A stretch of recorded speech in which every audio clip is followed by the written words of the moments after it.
assunto propriamente dito, nós vamos esclarecer o que é terapia ocupacional, né? Por quê? Por que uma terapeuta ocupacional está falando do processo de envelhecimento? A terapia ocupacional, ela define as ações de prevenção e propõe tratamento. Então, nós vamos trabalhar em cima da qualidade de vida, né, independência e autonomia do indivíduo, tá? Para que ele se mantenha ativo e atuante. E com isso, a gente vai estar trabalhando tanto na habilitação como na reabilitação. Para isso, a gente usa algumas atividades, que podem ser qualquer uma delas, né? Expressiva, artesanal, profissional, lúdica. Tá? Então, a gente definindo terapia ocupacional, quer dizer, a gente também vai estar atuando nesse processo de envelhecimento, tanto durante esse processo, evitando algumas limitações, como no processo de reabilitação, quando essas limitações já estão instaladas. A gente pensa sempre em prolongar a juventude, né? Mas de repente saber envelhecer é um pouquinho mais sábio. Então, prolongar a juventude é um desejo de todos, mas desfrutar de uma velhice sadia e sabedoria de poucos.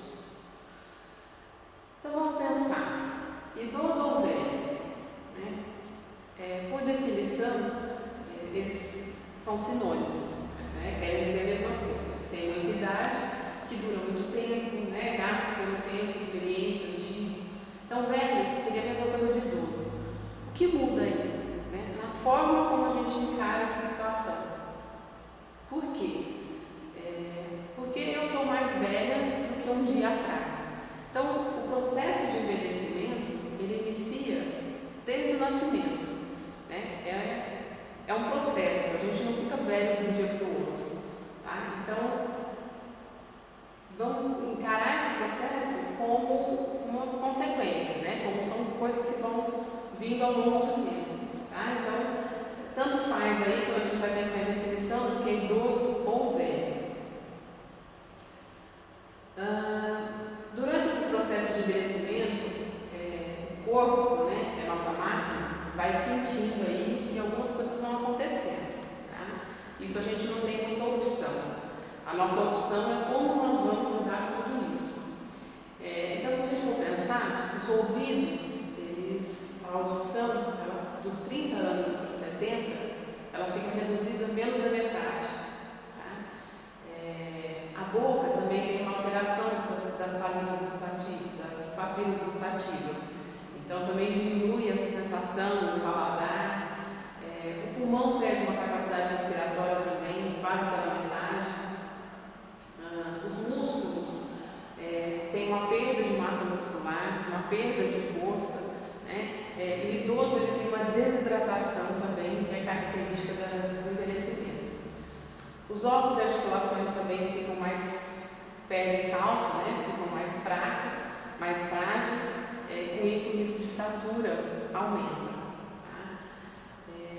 O problema dessas fraturas, né, nas quedas, é que o restabelecimento, a recuperação também é mais difícil pela própria condição de estar no suporte de cálcio, como também a questão ele fica imobilizado, já tem a perda de massa muscular, o pulmão também, como tem uma capacidade respiratória menor, a tendência à pneumonia é maior. Então, é todo um quadro característico que a gente tem que preservar e tomar cuidado para não acontecer.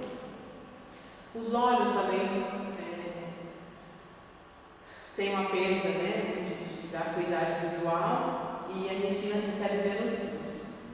A pele fica mais frágil, por isso os arranhões, hematomas e os próprios ferimentos, então é uma coisa que também tem que tomar cuidado.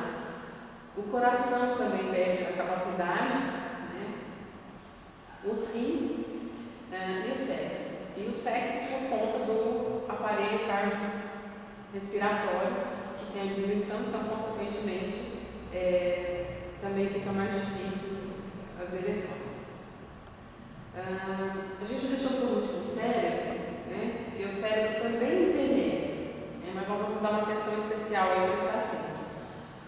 A memória imediata diminui, né? Então a gente percebe que tem uma retenção da memória antiga, de fatos mais antigos, a memória recente fica mais instável, né? E aos 30 anos se consegue guardar 13 palavras, aos 70 são 7. Mas isso ele pode ser modificado conforme a atividade cerebral e o exercício que a gente vai propondo. Algumas patologias relacionadas ao envelhecimento, né, que são mais comuns e frequentes. Então, são os derrames, né, acidente vascular cerebral, efizema, bronquite crônica, osteoporose, diabetes, doenças cardiovasculares, câncer, osteoartrose, pneumonia, infecção urinária e doenças de Alzheimer. Tá? É importante a gente pensar que em algumas doenças a gente tem algumas outras deficiências. Por exemplo, uma infecção urinária, né, a longo prazo não tratada pode dar um déficit de memória. Tá? E nós vamos falar um pouquinho da doença de Alzheimer. Por quê? Durante o processo de envelhecimento, o idoso ele tem uma perda de memória, né? Ele tem já uma demência senil, que isso é normal. Mas a doença de Alzheimer tem algumas características específicas, que quando a gente trabalha com o idoso, vale a pena a gente saber para poder observar, diferenciar e estar fazendo o encaminhamento desse idoso o mais rápido possível. Tá? Até porque o tratamento para a doença de Alzheimer ele só acontece até o estágio 2. Passou daí, a gente já não consegue mais entrar com medicamento, já fica muito difícil o processo de tratamento. Então, que são, né? A perda de memória que afeta as relações pessoais, porque ele acaba esquecendo das pessoas mais próximas, de parentes, dificuldades em executar tarefas domésticas, não tem começo, meio e fim, não sabe onde coloca os objetos, dificuldade em guardar e às vezes até identificar. Problemas com o vocabulário, então ele está contando alguma coisa, relatando um episódio e se perde, ele esquece as palavras ou troca alguma palavra, desorientação de tempo e espaço, né? Então o que é de manhã, de tarde, de noite, o que se faz em qual horário, quando ele executou alguma ação, se foi ontem, se foi à noite, né? Tudo isso são características.